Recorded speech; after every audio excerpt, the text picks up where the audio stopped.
Hi guys, so back with the second little quick flick through of another book I bought today, and it's Pathfinder Ultimate Magic. So I'll just flip the camera around and we'll start having a little look through. So I haven't really looked through it yet, so this will be my first time too. Just give you a bit of a rundown of what's actually in there. Alright, so bear with me while I flip the camera around and I'll be back. Okay, so we have the front cover like you saw in the previous video. Ultimate Magic, there we go, it's in focus now. Lovely picture on the front there. Okay, so let's see what's inside. Table of contents. Alright, introduction, so just a quick flick through. Right, first chapter is called Spellcasters, and we've got some great big tentacle eyeball monster thing getting attacked by the heroes there. I love the artwork in this, it's so dramatic, dramatic is probably the right word. Alright, so straight in. Spellcasters, straight into the Magus class, which is the new magic user class in the game, which is sort of a fighter spellcaster. So you get some new special abilities. Arcane Pool, cantrips and spell combat at first level. Base attack bonus 0 as expected, so not much of a fighter yet. Fort save +2, there's a picture of him just while I read this out. Fort save +2, ref save 0, will save +2. He gets 3 0 level spells and 1 first level spell per day. Okay, so pretty on par with anything else. It's a great picture actually. I'm sure he's going to go for this. He wants to be a halfling though, so this is my player. He wants to be a halfling, one of the sort of fighter or rogue and spellcaster. So we'll have to see about that.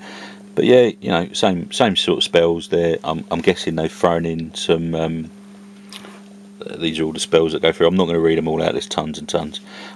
But I reckon they've incorporated the spells out of this new book into these lists now. Got spellcasting class options, more alchemist stuff. So these are like the original classes from the core book and advanced player's guide, and just giving them more stuff. Alchemists now get discoveries, which you know, I guess you know, stuff he discovers while he's you know, sort of making his potions and stuff like that. Got some more archetypes there. So you got Clone Master, Internal Alchemists, Chirurgeon, Mind Chemist, Preservationist, Reanimator, and a Vivisectionist. This is sort of like what the Advanced Player's Guide did for the core rulebook classes, just expanding them, giving them more options. It'd be quite nice to, because you know, as I'm starting the game, currently I've got a fighter, a barbarian, which won't get affected by this book, but I've got a cleric and you know, this guy that wants to be either a sorcerer, a wizard, a rogue, a priest, or whatever, I don't know. Yeah, can't make his mind up. So this will maybe change their minds a little bit. This game, this book. Just going through. Really, we've got Geisha Arta. What was that from? Bard, I think. Crazy. Yeah. So bards can be geishas now. Awesome. Clerics. There we go. So this will cover my the cleric player. So as you can see, this book is already useful for me, because I'm sure they're going to want to have a look at this. So we've got a lovely picture that is. I don't know if I can get that better. Really sort of dark, brooding looking cleric. See with a skeletal hand coming out through the ground, and oh man, that looks pretty awesome. What do they come under? It's like half orc. So we've got Cloistered Cleric, Separatist Theologian, Undead Lord. Not too many on the cleric one. Druid. So different domains: Arctic, Domain, Serpent, Desert, jungle, mountain, eagle, frog, swamp. Loads of different domains there. Shamans, Inquisitor, so it's from the Advanced Player's Guide, I believe. Just loads of stuff, and there's the Magus, more archetypes for the Magus, which is, you know, in this book. So they enhance even the character that's in this book. So, and there's the monk. I haven't got any monks, but one of the guys said from our Wild Talents game the other day, he's like, I want to be a monk, because we got a monk character and he was pretty awesome in it. And well, monks never went down too well in D&D, so we sort of advised him off of it, but the monk's looking pretty viable now in Pathfinder, and this book enhances him even further. Paladin stuff, just I don't know if I'm just talking and not looking at what I'm filming really, but just trying to tell you what's going through it. Sorcerer stuff, so it actually goes through quite a lot of good stuff here. You know, increasing their bloodline options, stuff like that. Summoner stuff, yeah, it goes through just about every class that's a spellcasting class, which, and I'll probably just do a bit more of an in-depth guide on this when I you know, get round to reading it through. Got a book, area section of 2, Mastering Magic, which is again a lovely picture there, 2 mages on a sort of a seascape there, standing on the rocks. And this is stuff like spell jewels in here, designing your own spells, spell blights, where you become affected by spell blight when you're casting spells. Pretty nasty. Guy there with no mouth. I think I better do that to our player anyway. That looks pretty awesome. There's spell jewels. You know, a bit like a Harry Potter dueling. Have to get a kitchen table or something for him to stand on and have a duel. Exterminatus or whatever. Binding outsiders, so rules for stuff from I guess other planes, and pulling in other planes, binding them. Aeons, demons, archons, angels, stuff like that. Yeah, bringing them in, binding them. Building and modifying constructs, that's pretty interesting, getting into a bit of Eberron maybe.